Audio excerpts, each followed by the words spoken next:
trained support staff to clear the room.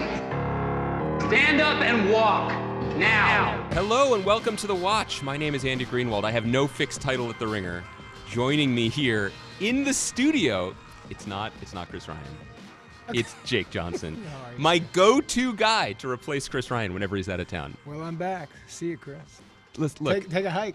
A couple things. Chris's voice will be on this podcast later. There's an interview he did with Ryan Koo, a filmmaker. Is there any way you could cut Chris out of that interview and replace it with my voice? I'll say all the same things he said. How much time do you have today? That would be a solid bit. Because here's the thing. I said to you when you walked in, we kind of use you in a way. You're very generous to both of us. But there's an element of like kittens playing with a ball of yarn where we don't share you. Yeah, it's true. And I didn't realize the savagery in which I announced your appearance in the podcast was just in like a side email he was CC'd on.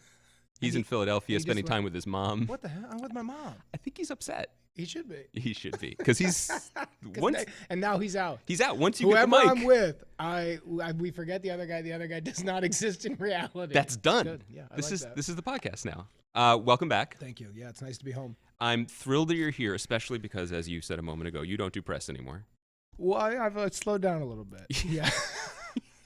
For a while, it was pedal to the metal. For a lot of years. You'd appear on anything, say anything. Anything, just jump through the hoops. Yeah, I've slowed it down a little bit. I appreciate that. But I also think we're in a new world where there's so much content and there's so much stuff out there that, you know, as an old timer now. Sure. Which, guess what?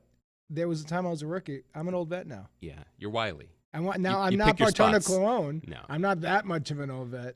But in the same sense, I was thinking about the other day, now that New Girl's ending, you know, we finished recording. Yeah. I did Letterman and Leno. Yeah. Where I was like, when I did those were big pressure. I like borrowed an expensive suit. I asked people advice. I talked to you. Yes, I remember. The first time we talked was the day up, and I was having a panic attack. Yeah. You were great. Thank you. But that whole feeling of press back then felt like, well, this was my childhood stuff. Right. You know, I saw Carson, and then I saw Leno, and then I saw Letterman, and you have to appear on that. I respect the guys going today, but they feel more like peers. Like you're right. Like it's a hang. It's a hang where you're like, yeah, great. You've checked things but also, off. The game now is all like game oriented too. That is true. Where I'm like, everything feels different. Where I'm like, well, why don't you just, a couple actors with a lot of Twitter followers just tweet at each other, remind each other of the movie, and ask a friend to. I just have to tell the guys in back to get rid of the inflatable suits because we were gonna play. Eat it. We're gonna eat like hot sauce. We were gonna do that. Totally. But I didn't know you weren't into it. I'm not into it right now. I'm interested in this new phase of your career. You're just getting people out by guile. Right? Look, it's this new phase of my career is slowly fading out of this career, turning into that weird guy where you go, I think that 300-pound guy who smells like urine was once on New Girl. I'm in that phase of my career. Will you be the only one of the former cast members of New Girl who fit that description, do you think? Or yeah, I think Zoe will always work. Yeah. She's just far too talented not to. Right. She'll always bounce back between music and acting. Okay. Max will always work. Yeah. He loves it. He loves the work. He loves the work, and he's good at it. Hannah Simone, I think, is going to be the sneaker. She's now the lead of a show. Yeah. I hope it gets picked up. But we always knew in the inside she was talented. She was the girl deep on the bench. Sure. Where the players would go like, she could get more minutes. Come on, Rook. Yeah, she could get more minutes. If we called a play for her, I think she could score. I got to say, I've seen 2 episodes of, by the way, press promo. New Girl returns for its final episodes. Tomorrow night. Tomorrow night, Tuesday night. Hannah Simone, breakout. Oh, really, really funny. In the final 8. In the final 2 you saw. Particularly in the final 2. I'm done, by the way. I'm not going to watch the last 6. For sure. But good. In number 2 of 8, she does some stuff. She's good. She's really talented, and I'm really happy for her. She's a very nice human being. She's easy to cheer for from the inside. But you're done. This is it for you. I can't forget Lamorne because he's the guy who will listen to this. Nobody else in the cast will listen to Lamorne I'll get a text being like, hey, Dick, you forgot about me. Lamorne will always work too. He's very talented. And your lack of working will be just from pure earned apathy? Like you just can't be bothered? Or what was the line in Bottle Rocket about, and I'm going to butcher it on this spot because I'm not great on the spot, but when not Luke Wilson, but who's his brother? Again? Owen. Oh, Big no, O. No, I'm sorry, Luke Wilson. When Luke Wilson's exhausted. Yeah. And he said, you haven't worked a day in your life. Yeah. That's why. I'm just- exhausted, but I haven't really worked a day in my life in this. I'm like, I've done so much press. I really have. You're just deep bone tired. I'm deep bone tired. I get it. I'm old man tired. I feel like I've worked really hard in this business. Yeah. And You isn't it time for me to like be in a convertible in a parade and wave at the families and be like, thank you guys. As soon as you walked off set the last day of season 7, did you set your iPhone stopwatch for like 20 years for the reunion shows? Where you're like, that's Yeah, exactly. This Well, is the window I have left. What I'll do for cash is I'll be the guy who goes to like expos with only like 80 people in Montreal where I like sign some stuff. Yeah. Where I'm like, there'll be like some like really sad announcer who's my cousin who's like, you all remember him. I love it. He played Jake Johnson. I'll come out. There'll be a few applause. There'll be one. And then I'll go, hey, I would love to sign it and take a selfie. It is $8 a pic. It is $3 a sign. Are you susceptible to like just sketchy marketing opportunities? If someone comes up to you and is like, big Jake, time. we're going to do Pepperwood novels. We just love need it. your photo. Yeah, I love it. We're going to put them in Sadly, Kindle singles. I am very interested in weird advertising. Branding more than opportunities. anything. Any goofy new age branding stuff, Yeah. any new age weird business Yeah. where people are like, you'd have to come to a couple meetings. You'd own 8%. I'm like, I feel like I am JV backyard street alley trash version of Shark Tank. Hey, Jake, I want to talk to you about an idea. And I go, let me hear this. And I go, I'm interested in doing it for 15% equity. No matter what it is. The idea for me, man, ideas come and go. It's just about equity in fake companies. That's right. How are you doing? How are those? Dog shit. How's the man. portfolio? No good? My portfolio is vast, but none of it's making money. That's fair. It's hard to make money in this game. You just spread it around. Look, the world's changing, man. Money's like, money comes and goes, but ideas are there forever. Now, I don't want to be the devil's advocate. Yeah, please. You could work It's in the industry and get paid, probably.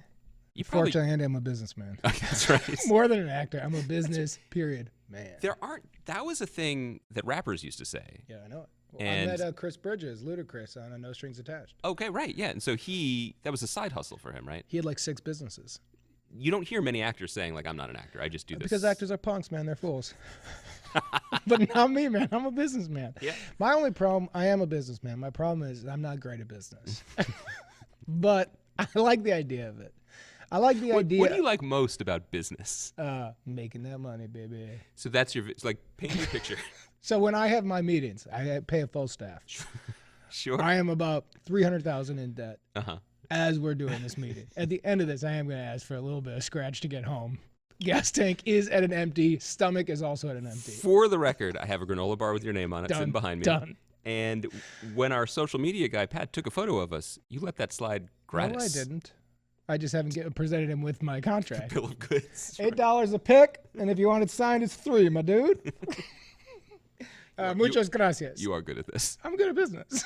Do people tell you that? I tell me that, and that's the most important. That's wonderful. Who do I need others to tell me I'm good at business? So here's what I want to know. Please. A year ago, Yeah. New Girl ended the 6th season.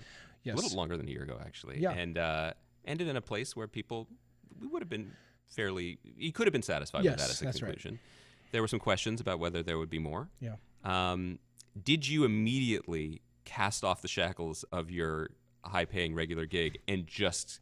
Get into business? That's what I'm saying. So when you got the call Right. saying, we're going to need you, Jakey J, you're back. You're back in the game.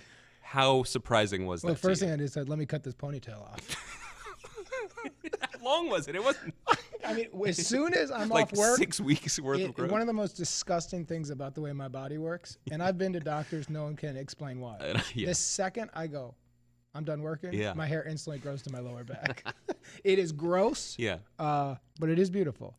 No, what happened after season 6, which was interesting, was I don't think season 6 ended in a way that felt right because Liz Merriweather, our creator of the show, and really the genius behind the whole thing, she didn't think we were ending. And then at about 3 weeks to a month remaining, Yeah. we started getting texts like, I think I don't remember the exact details of it, but I think my character was dating Megan Fox's character. I think we were like in a serious relationship. That happened, yeah. Yeah, but I think it was like right then, and Yeah. then all of a sudden, Liz, we got word of like a text saying, because Zoe and I were always included in Nick Jess stuff. So where it was when going, the decisions yeah, were made like Liz would yeah. text us and we would talk it out. Right. We didn't have final say, or in my opinion, any say. Zoe had some say. Got it. But Yeah. I was included in the text. Was for there a some certain reason. point where they're like, Nick, they're like, Jake, gonna move Nick to BCC here? What's BCC? Let's just.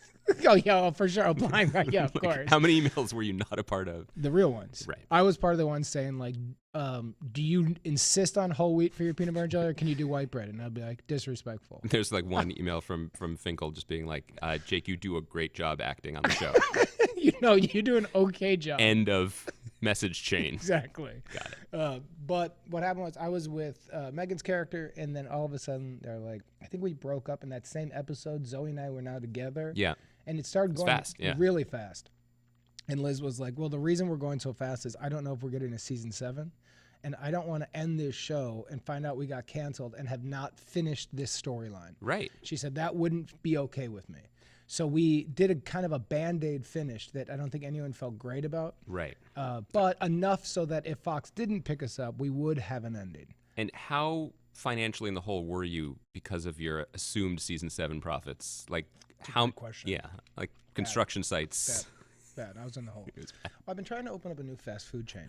Tell me. Make sushi. The thing about sushi is everyone loves it, but it takes too long. It does. I say Yeah. fast food sushi. What could Who go doesn't wrong? want cheap fish? That's myself. Fast and cheap Yeah. seafood. And the whole commercial is going to be me shirtless Yeah. in a beach, on Yeah. a beach, crawling out of the water, wrestling with some of the bros at the beach, a couple of homeless guys, and then I just go, who don't want some cheap, fresh fish? And I go, fresh is questionable. Commercial ends. Money. That's a hit. I thought.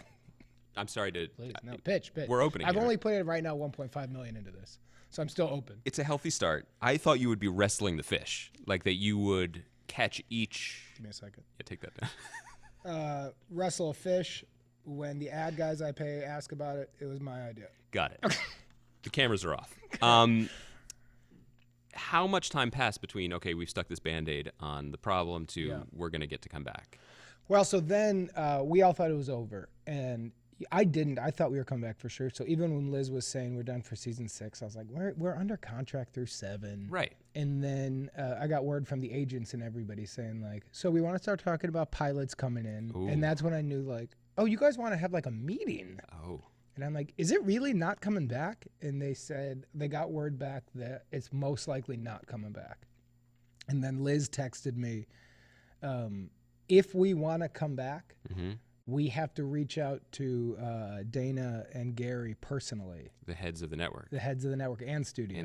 Right. And tell them we want to come back. Because I think for them, they feel like we got an ending. The fan base is okay, so let's move on. That's a personal touch to the business that people, this is why the value of podcasts, people don't know that.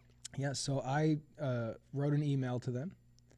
And Did they give you their real email addresses? I mean, all emails are just people's names. And then Right. at email.com. Yep. So I wrote to Gary and Dana. I'm not sure how to spell it, so I just proved it. At email.com, sent it, and then I got the thing that comes back that says mail delivery, so I knew it got there. Got it. You're killing it. I know emails. I also have an email business because I'm not afraid to make money. I do want to start an email business. Yeah. It's time for a comeback. Everybody does phones, text messages. Why don't we have a little email computer? Right. Just that? Yeah. In our pockets? Or like Backpacks. a heavy backpack. I mean, a guy I talked to Yeah. said it's going to weigh about 35 pounds.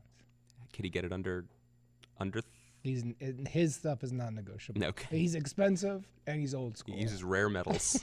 The best metals. So yeah, I wrote to Dana and Gary, and I think Zoe did as well. And then we got word back that they were willing to pick it up, but they were just going to do a final 8. Okay. And so we got to come back and finish the show properly, which was actually a really nice thing to be able to do. It's interesting to me because traditionally sitcoms were not as serialized to the point where you would have storylines to wrap up. Yeah. You know, you have a good time, the bar's called Cheers, you turn the lights Although off, you're done. the end of Cheers, Right. everybody got their ending. They did. That's because Everybody- they had the time, you're That's saying. right. But a lot of those shows, and it was one of the things I wrote to Dana and Gary, was that, you know, a lot of these projects that I've done and that most people do, especially in 2017 and 2018, a lot of people are making great stuff that nobody's seen. Yes. Or a tiny group of people are seeing. there has been a loyal group to New Girl from the pilot when they released it early that have stuck with it. When there's a bad episode, you'll hear on social media, they'll be like, not my favorite, see you next week. Yeah, they Where come you're back. like, thanks for checking us out for 148 episodes. Is that how many it is at the end? So I think 145 or something like that. That's a lot. A lot. Yeah. But people stuck with it. And I just kind of felt, if you're going to stick with people for 7 years of your life and dedicate it to this show with all the great shows, at least give them an ending where people go, I'm not happy it's over. I liked this being part of my routine. I like those characters. But they did end it properly. Yeah. And Liz Merriweather and the writers really did end it properly. So if you feel after season 7, it's not over, it's like, well, it's then never going to be over for you. Yeah. It's like, we ended it. Now, if it wants to come back at some point, or Well, the Dermot Mulroney, Megan Fox spinoff that it sets up, the backdoor pilot. question, would I watch that? Answer, yes. Would I produce that? Question, already am. Another business. Another successful slam dunk. I just got to talk to the big D and I got to talk to Megan. Right. And if they're both in, then I'm in. Is that Dermot or is there another big D? Dermot. Okay, good. I don't know how many big Ds are in your life. Pause. Well, look, well, it was interesting too because I think we talked about this maybe years ago. The Nick and Jess stuff was coming, and then Yes. it came, and then it went. Yeah. Pressed a pause on that for a number of years, and then everyone knew that we were headed back there, including you guys. But Yeah. how to do it now that you had the runway to do it? Yeah. Were you on those emails? Kind of. Yeah. Some of them. I was, Zoe and I from the beginning of this show, we really valued that storyline together. And I think when our characters got together, we both wanted them to get together, but I don't think we wanted them to stay together. Right. Because it just didn't feel quite like the show. But what they've done in the 7th season was make it a way where it makes sense. So actually, because you've seen them. Well, I think that's public, right? I think. I don't know. I think Yeah. that we can say that there's a bit of a jump. Okay, yeah. So there's a time jump. So now it doesn't feel like the old show where it felt like there was a couple in the middle of a group of friends. Right. It's now everybody's gone out, done their life, and Nick and Jess are just another couple. Yeah. The thing that I also really appreciate about these last episodes is it feels like the writers have been freed to express the realities of their own lives 6 or 7 years later. That's interesting. Because there is some primo parenting material in there. Okay, Now, interesting. Recent listeners of the podcast know that we've been trending more Daddington recently. Like that's kind of the vibe that I bring. Thing, yeah.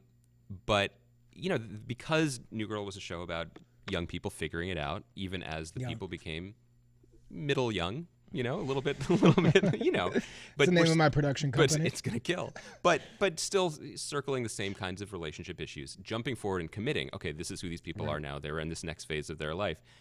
It's allowed it's opened up a new vault of jokes. Right. And jokes about maybe finding it hard to stay awake when you have a young child. There's primo material here that I respond to.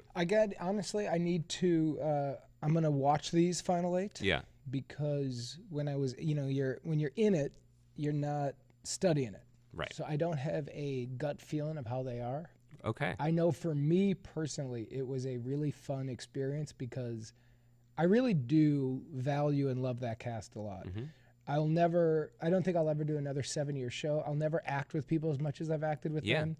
We knew each other so intimately in terms of professionally.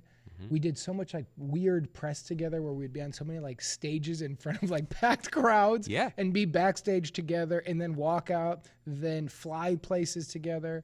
So for me, doing those final 8 was a great thing where I was like, wow, I'll never get to do this with these people.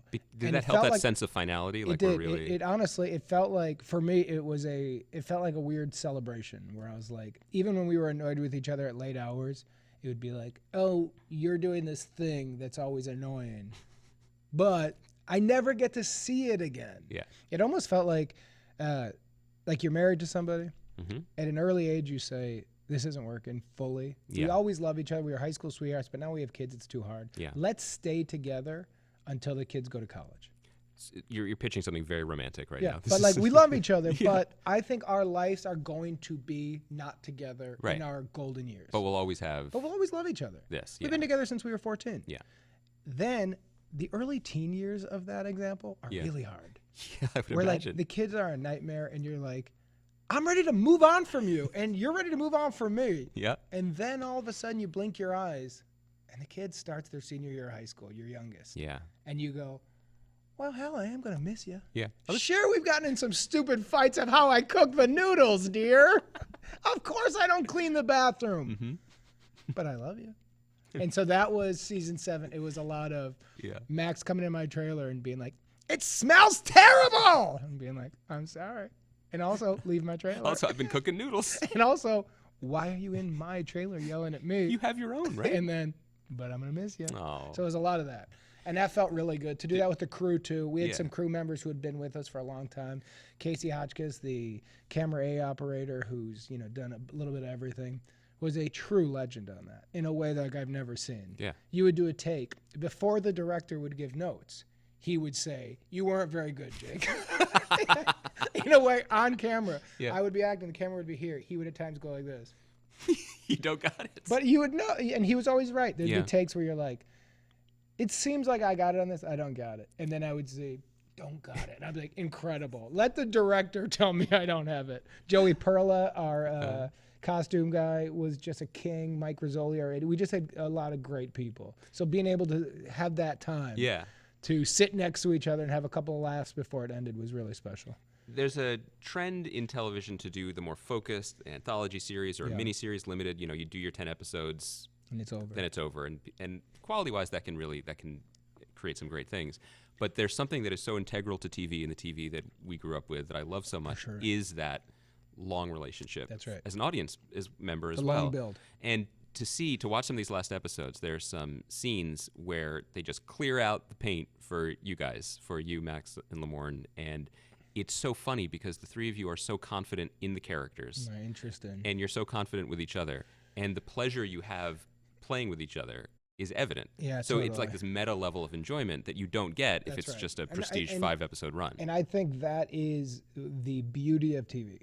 But I also think in order to get there nowadays, it's such a tricky thing that you're like, when you like, you know, because the show ended and I was all of a sudden back to pilot season. Yeah. And I was back to getting scripts. And look, a lot of the scripts are good and a lot of the packages were exciting. Yeah. But I couldn't take a job this year. And Lord knows financially I need to. It seems pretty dire. Seems dire, as it is dire. But I couldn't take a job because it was that same idea of like, you are right. There was season 7 for us was there would be a scene where we're sitting there and then our directors or whoever's there would say like, if you guys want to open this one up, it's okay. Because they would know we really wanted to. And as soon as Lamorne will do like a certain, like he'll like cock his head a little way, we know the stupid bit he's going to do. As soon as Max would come in feeling like more amped up, I would come in feeling like I would have like you would like hear me thumping through the studio and you'd know like yeah. And we got to the point where we were really only performing at certain points for each other. Yes. And if I could be doing something and I knew I'm in a 2-shot with Max, I know I'm going to try to get him to laugh, but he's not going to break. It became so fun. Yeah. But to start that Yeah. and to like meet somebody new and be like, you're Calvin? What's up? I'm Jake. And have him be like, you've got some weird things about you, Jake. And I'm like, you do too, Calvin. I'm like, Andy, I'm getting too old for this shit. No, it is. The relationship aspect of it is really... It's really tricky I understand to that. start over. The thought of, you know, even if you have a very happy marriage, like if you have a fight and your mind goes to a dark place, you're like, I'm not doing all this again. What am I going to do? Meet somebody new? How exhausting. I don't have it in me. No. I'm Glover. I'm not Gibson. You got it. Got it. You are sitting on that toilet with a bomb on it Yes, for as long as you need to. Look, in this world, you're either Gibson or you're Glover. Right. There's nobody else. There's no in between. Our friends at Fox PR will love the low-key Lethal Weapon shout-out. I think that's great work by you, Mr. Doesn't Do Press. You're welcome, Fox. It's great stuff. They need the help. Yeah, there's a moment, and I won't spoil anything else, but there is a moment in the first or second episode, to be clear again, I've only seen 2. I understand. And I'm done, where Max physically accosts you and you physically remove his body from yours. And there's a beat, and you say, I'll do it again. And this plays out again, and it's funnier, of course, the second time. I don't even want to know if it was in the script for it to happen twice. I'm sure it wasn't. But because it's just so. What was the setup of that? This one? is the Why pleasure. Does he, His child is sleeping or having trouble sleeping. You enter his home because there's a lot of one of the great things that the new season steers into is even though these people don't live together, they will not leave each other alone. Yeah, that's right. And you enter the home at a high volume. Right. Okay. And he attempts to physically silence you. I do remember that now. Yeah. I don't think there was ever he was supposed to touch my body. I think he was supposed. I think it was written, and I could be wrong, but it was probably written as like over exaggerated silence silencio or whatever. Yeah. He would always improvise, get physical because I don't necessarily love to be touched. Yeah. I mean, I've noticed that about you. Yeah, apart from my family. Right. You know, even when we first said hi and I awkwardly touched your shoulder. Yeah. The second time I thought like, we've done our greetings. Yeah, we're fine. We're fine. It's another year before that we try that again. 18 months later. Yeah. Well, good to see you. Yeah. But I think that was a way to get some bits in there for him. Yeah. Physically. What was the last day on set like? That actual day wasn't emotional for me. You're a killer. I know it, and I think it was very disappointing to some of our producers and Liz. But we did True American to end the thing, and I actually did break my hand. Episode 7 of this last show. Season. My character is wearing a cast for the last episode and a half, and it's because I broke my hand. Wow. Wrestling with Dermot Mulroney. Well. So that's actually breaking news. That's amazing. And in that's also, I respect that. In the scene, we were goofing around and my hand hit the wall and I broke this bone. That's terrible. It was awful. So we then I had a cast on it, so they had to write the cast in. So for the final episode, which is a flashback episode, part of it I had to be hiding the hand. Because your hand couldn't have been broken for all those years. My hand wasn't broken when I was in college. Right. And then we were doing True American, which when that game was originated, season whatever, it was an improvised bit. It was, they had a few ideas. We went handheld. Camera operators were running around. We were all improvising. We were all just making it up as we went. It was overshot. By nature, it was, this has to go long because we don't know what it is. Yeah. On the last day to be doing that, we were all just like, we want to do like 2-person scenes where we get to like, sit and make each other, because doing True American is never funny to do. Right. It's not like they find it in post. It's not scenes that you shoot where you're like, so then everybody stand on a table and then throw feathers in the air, and you're not like, oh my God. What will they think of next? Watching Max do that, you're like, no, if it cuts together with the right song and it's fast, it'll work. But that wasn't what I loved about the show. I loved a 2-person scene. I loved working with Zoe when it would be, we would know at the end of this scene, we have to hit a dramatic moment. And in the middle, there's this really ridiculous bit, but we can't stay too far in the bit or we won't get that sweet moment. And finding that dance when it was cross-covered, meaning there's a camera on me and there's a camera on her. And we did the rehearsal a couple times and our director would say, yeah, let's just do it. And then once we start, we're a little off script, but we're still beat perfect. That to me was when I'm like, oh, I love this show. This is really fun. I could act with her forever. So the final day was a big True American day. So I think by the end, everybody was like, yeah, okay. Let's call it. But episode 7 for me was the sad one. Episode 7, there's a big thing that happens. Sure. And that was when I was taking it all in, looking around at everybody and thinking, wow, I'm going to really miss these people. Let's take your business career, such as it is, and let's put it aside for a moment. Okay. Hold on, let me move the gold. Exactly. In a large metal canister, we're going to call the great idea can. Okay, great. That's where your business career like goes. That. It's over there.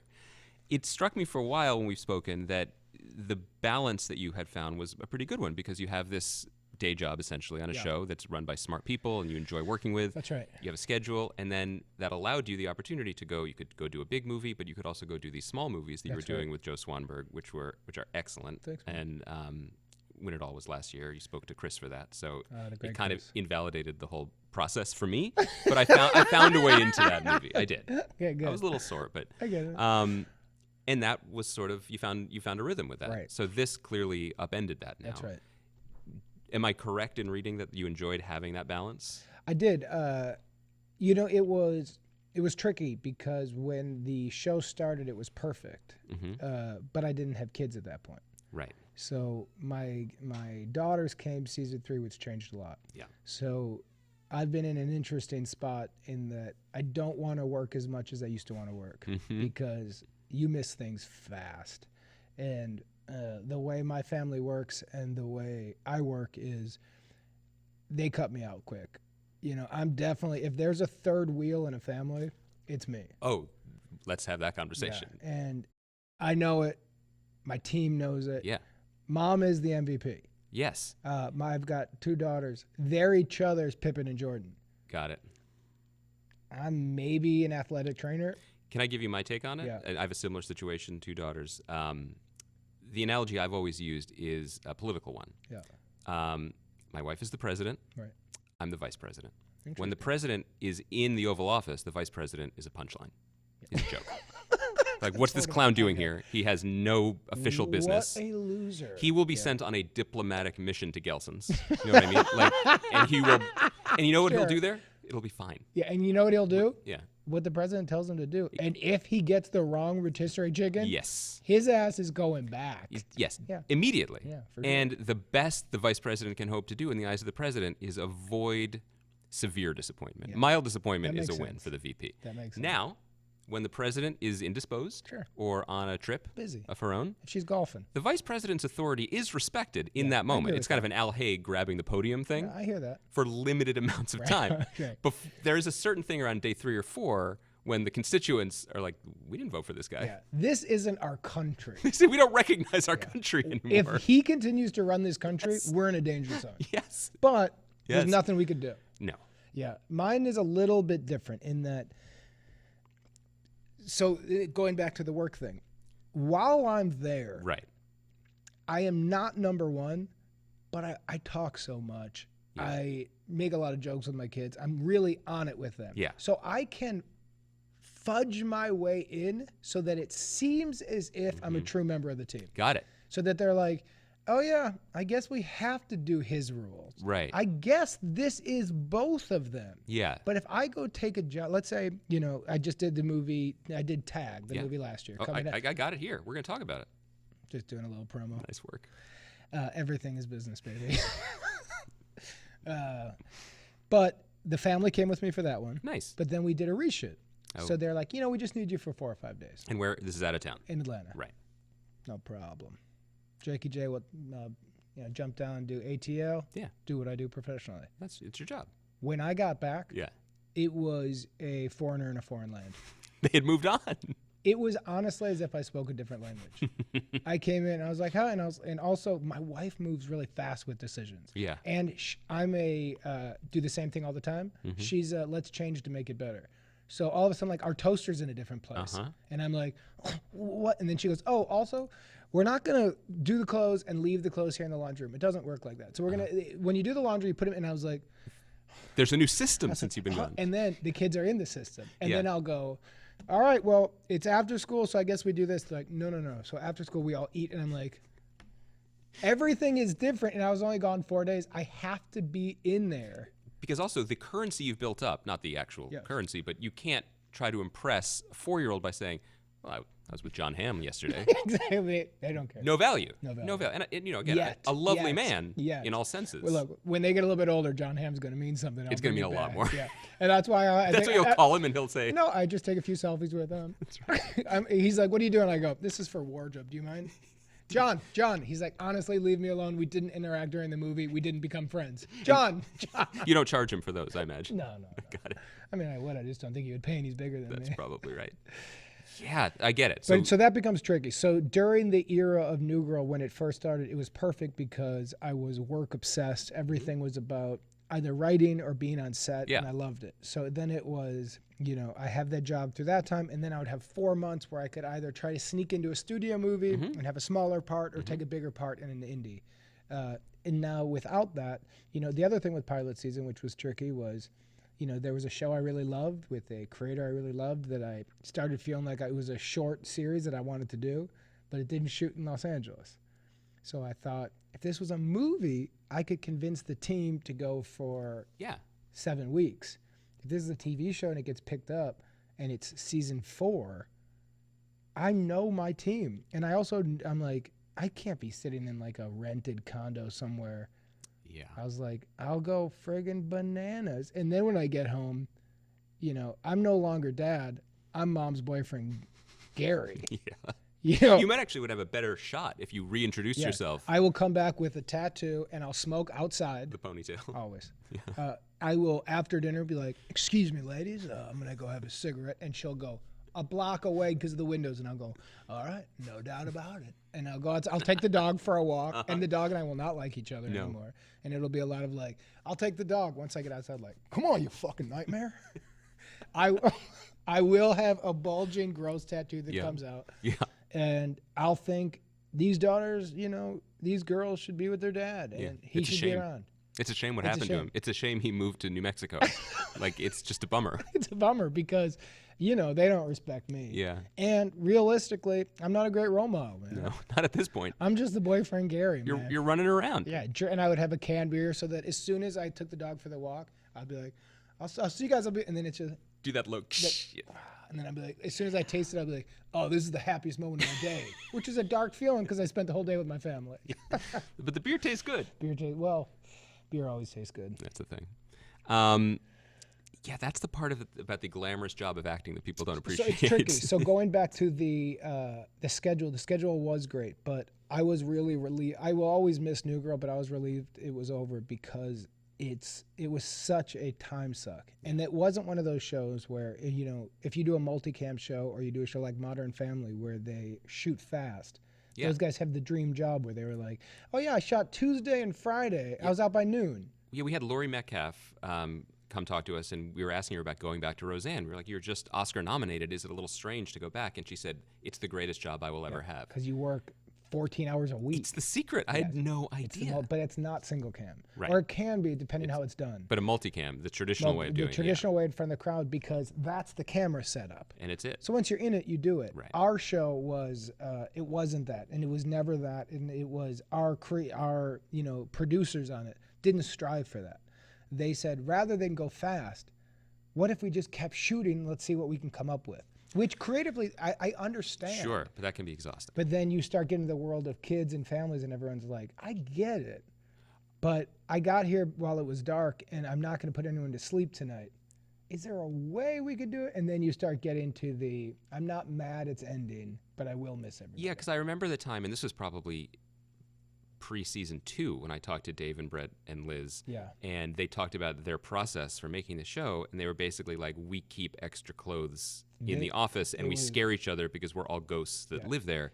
If you begin that way. And aspire to it. I think they all liked it. I think it was the allure of what SNL promises. Right. That, you never leave that 8th floor. Right, and the 4 a.m. joke is going to be worth it. You just got to get there. You just have to stay up all night and all night and all night. And look, to Liz Merriweather's credit, she pulled it off. Yeah. She wrote a show that became New Girl. Mm-hmm. Awesome. I will be indebted to her for the rest of my life. I will be impressed with her forever. Also, her process is just not, let's get out of here by lunch. Right. Well, also because after you make a pilot, and I remember reading it was Chick with Dicks or something. That was the original name of the pilot. Can't believe that didn't fly. You decide what the show is going to be, and they decided a very high degree of difficulty. That's right. Of, okay, we're going to do that joke, but then we're going to do 6 skyhook dunks over that joke, and to get those next 5 or 6 jokes, over and over, it's going to be it's going to demand this kind of. And so I'm now in a zone where the slate is clean, and I don't have any contractual obligations, and it's a really unique place to be in. I'm fortunate in that I am still considered to be in this business. Yes, until this podcast drops in 2 hours. Yes. Hasta Luiga, baby. It's not Luiga. No. You know, just almost came out that will be better. Hasta Luigi, baby. Oh, that's great. For Mario Kart 9. Hold on. Yeah, take that down. Make a shirt, Hasta Luigi, baby, and then Mario's on the back looking sad. Should we tell people your phone's not even charged, or? You mean this little black rock I found? This pebble? You know what I've been doing, which is sad? I just painted numbers on a rock. Because who can afford a phone? But also, people get it. People have seen, they go, That dude is talking on a rock. It's a power move. It's a power move. It's a Japanese river stone. You want just to be in a meeting and go, I'm so sorry. So the project is grab a rock and go, hello. Yeah, I'll call you in a little bit. Sorry, I had to take it. I'm so sorry. Oh, that was business. Would you like, with this clean slate, to be doing more things like you did with Joe, where it's you're writing, you're there from the beginning in the creation of it? I know that you have other projects that you are writing or co-writing. Yeah, I'm begging you to promote things. Look at me, I'm going fishing in the Japanese river. I want fresh fish. Honestly, one of the reasons I haven't been doing a lot of podcasts or press lately is I know I'm not good at it these days. You're killing it. You still got it. You slipped right back into it. I don't have it. We'll get there. No, I'm writing something with Damon Wayans Jr. We sold a movie, nice, which I love. We've been trying to do something since Let's Be Cops. Mm-hmm. We've been... Can I pitch you something? Please. Let's Still Be Cops? Pass. Okay. I respect your speed. I respect... But we've, there's been a lot of years where we've been trying to find the right thing, and finally we had an idea that we talked out. We pitched it to Netflix, which is a place I really like working with after Win It All. I like the streaming model. Yeah. And so, we've been writing that, which has been a lot of fun. I'm working on something with a guy named Josh Greenbaum, who did the Short Game documentary. He's a documentarian, which we're going to go out and pitch. But all this stuff is kind of, the Damon thing's a movie. And it's a limited window. It's a limited window. I see window. what you're doing, yeah. And the thing with Josh is a very short series. It's a docuseries. So I don't know in terms of the long term, and I don't have a big plan. And I enjoy not having one. And it's been, I haven't really worked since New Girl ended, which was probably Christmas. That's great. Apart from writing, but writing's at home. Your beard looks great. Thanks. Your hair shorter than I expected. No, you got a little something there. A there. Little bit of heat. I had to trim it for tag reshoots. Oh, tag reshoots. Okay, well, your hair's a little something going on in that, too. A little something, yeah. That was a lot of fun. I think that movie could potentially surprise some people. Well, if you told me the name and that it's about people playing tag, you would be blown away and you would say, let's win awards. I'd be like, let's go. I assume it's at Cannes, but when is it opening here? You would say the Academy Award goes to. Yeah, that's how I preface the conversation. But then I see who's in it. Yeah. Got JJ in it. Yeah. Psyched to see you. Pass on everybody else. It's a big cast. It's a big. So here's. But you got Ham and Renner, two objects of enormous fascination for this podcast. Yeah. Oh, really? Those are two guys for you. Yeah. Well, Ham, I have since met, friendly guy. Yeah. Great actor. Have you sat down with him? Never sat down with him. We've had 2 handshakes, and my wife has not forgiven me because I think this is the first time we've spoken since I moved to Los Angeles. Sure, I moved here for career. I get to do the podcast with Chris. John. But why did she come? With the thought that if she just strolled by Little Dom's like on a Tuesday, she might see John. She would leave me for him. Look, she's not wrong. He's very handsome in person, and his handshake is. And I gotta say, he's a really nice guy. It sucks. It's terrible. He's a very likable human being. That's the worst. Yeah. The movie. So here's what happened to me. I would love to keep talking about John Hamm. Oh, we're gonna move to Renner in a second. So you do your little spiel about the movie. But truly, both of those, I was with John way more than Renner. Okay. And you'll see when you see the movie why. It's our group is trying to really get Renner, but he's kind of the untouchable or untaggable. Oh. And you're telling me I'm rusty. You still got it. Thanks, baby. But what really pulled me into the movie, so when I first heard the pitch, Jeff Tomzik, the director of it, who I'd known through our friend Steve Berg, who's also in the movie, he gave me the pitch, and it was a hard pass. There was an instant, I have zero desire in being in tag about a group of 40-somethings playing tag. Mm-hmm. Partly because you're still in your 30s. You're mid to late 30s. Thank you for saying that. Yeah, I always check now to see which side of the dark river my guests are on, and just please enjoy this next 6-7 weeks. Thank you. But it did not seem like a movie that needed to be made. And then I heard it was based off a true story, and there's a little doc about the actual guys doing it, and I watched it, and I really liked it. Because I did have that thing where I thought, like, this is fundamentally very stupid. But as, like, what they're doing, and then they just lean in so hard, and you go, oh, what this really is about how do you stick close with people you care about year after year when life starts pulling you apart. And I was like, I like that.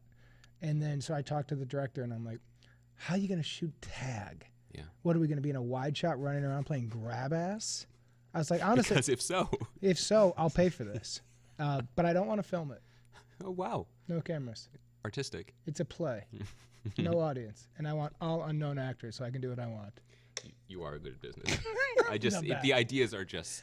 That idea cost me $500,000 in lawsuits. But the shoot day was cheap. All settled. It was just a park. All right. With a couple of hobos. But when I said, how are you going to shoot the actual tag? Because I thought the way this movie gets in real trouble is John and I are in a room and they say, just start trying to play tag and then improvise. And we're running around and like trying to come up with jokes. And he said, I want to shoot the action like it's a straight up action movie. And he said, we're going to take the tag of it so seriously that it will be stupid. He goes, we're making one of the weirder, stupider movies, but I think it's going to be really fun. And so, you know, shooting this, the action for Tag, and shooting the action for The Mummy with Tom Cruise didn't feel that different. The lead actress is in both. Yes, believe, right? Annabelle. Annabelle is in both. So that was a nice that bridge was for you. But like the way the crew built sets, the way we did things, the stunt coordinators, I would have to remind myself, we're doing Tag. and then it's really not that different than doing The Mummy. I mean, really we're play acting. Look, we're talking about products. It's fine. We're talking about quarter pounders with cheese. Which are delicious. Which are delicious, if that's what you like. But now you got a lot of different options. Are you going back to the sushi idea? Because legally, I feel like you should not. Go back to the sushi idea. I think we should let that as soon as this one ends. But so it was, I was then really interested, but on the fence. And then I thought the key for this personally was going to be, because I was involved very early. I did a uncredited rewrite with Jeff where we started like talking things out.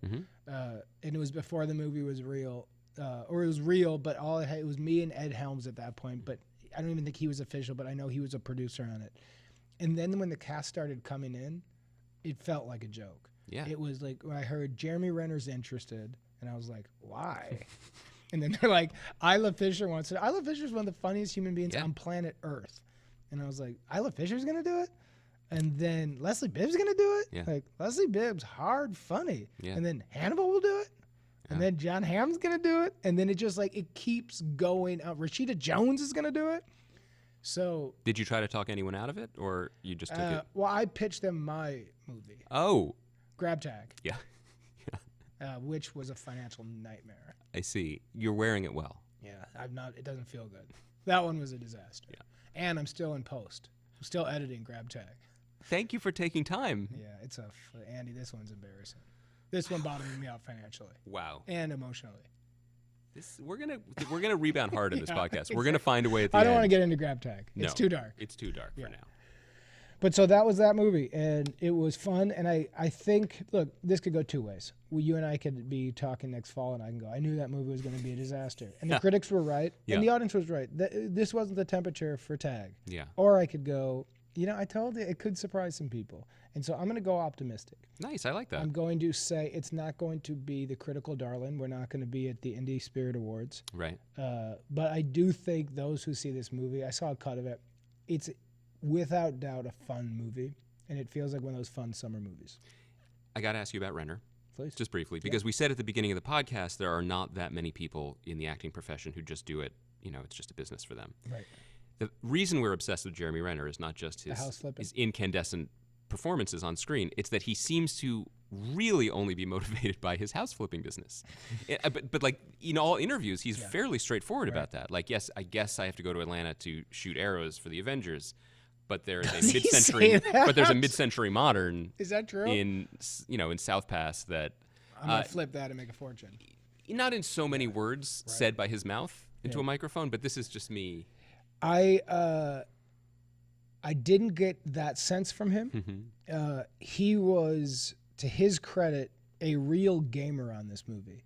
Day one of shooting his stuff, he has to jump off a high ladder, and he's got wires on him. And it's his character is up at a church and jumps, but it's like a 20-foot drop.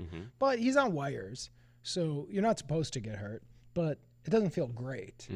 And when the wires pulled him, they pulled his upper body a little bit more than his lower body. So as he's like pulled towards the ground, so he landed awkwardly, put his hands down to not hit his face, and broke a bone and broke a bone. Oh my God.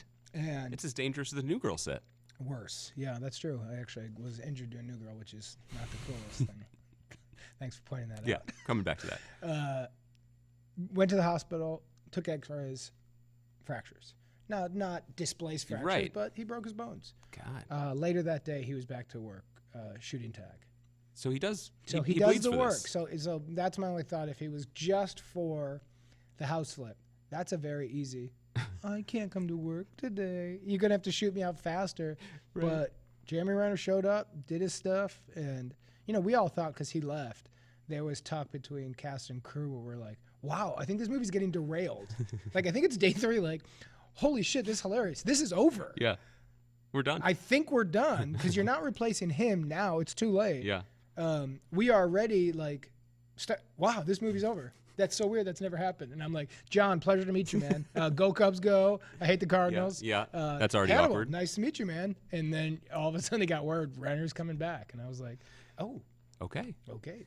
I realize there are many things still on the plate for us, but we got to let Chris have his say. We got to set up his interview. Yeah. So I know because this may, in fact, be your last promotional appearance for a number of reasons, both litigious, professional, creative, social, and familial. Would you like to send us out? Would you like to set up Chris's interview with a filmmaker? Would you like to send a message to people, a farewell of your time in this business and in their lives? I'll set up Chris' interview really fast and I'll do a farewell. Get ready for a boring interview. The subject's cool, but I bet somebody could have done a better job. Good luck, Chris. If during it you think those are bad questions, I told you so, and I've literally never heard it. And think who could have done it instead. Just imagine. At all times going forward on the watch. Just imagine. That first name is very flexible. Like it doesn't have to be that way. We have an app running. We could switch that out. You just let me know. How fast could those social media guys really quickly just they've been rebranding for the last 40 minutes. A hard rebrand. And then to everybody who's watched my stuff, who have allowed a kid from the suburbs of Chicago to live his dream, I thank you, and farewell. Arigato. It's beautiful. Beautiful. And we're done. There it is. That's the moneymaker. There's the money shot. So we'll see you for the New Girl reunion show in 5 to 20 years. And financially, I'm on board. You're done. Yeah. Thanks, buddy. Thanks, buddy.